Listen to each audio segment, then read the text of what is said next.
Ankleshwar જીઆઈડીસીમાં golden point પાસે આવેલ સાંઈ પ્રત્યેક રેસિડન્સીમાં રહેતા તીર્થ પટેલ તેમની પત્ની સાથે ગત તારીખ 10મી એપ્રિલના રોજ સવારના અરસામાં નોકરી ઉપર ગયા હતા. દરમિયાન તેમના મમ્મી ઘરે હતા અને તેમના મમ્મી મકાન બંધ કરી સંબંધીને ત્યાં ગયા હતા. તે દરમિયાન તસ્કરોએ તેમના બંધ મકાનને નિશાન બનાવી દરવાજાનો લોક તોડી મકાનમાં પ્રવેશ કર્યો હતો અને કબાટ તોડી અંદરથી એક સોનાની ચેઇન અને પેન્ડલ તેમજ રોકડા રૂપિયા 30,000ની ચોરી કરી ફરાર થઈ ગયા હતા.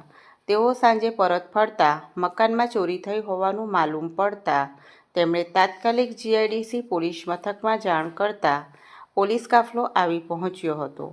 આ ચોરી અંગે તીર્થ પટેલે જીઆઈડીસી પોલીસ મથકમાં ફરિયાદ નોંધાવતા પોલીસે ₹99,900ની કિંમતના સોનાના દાગીના અને ₹30,000 રોકડા મળી કુલ ₹1,29,900ની ચોરીનો ગુનો નોંધી વધુ તપાસ હાથ ધરી છે.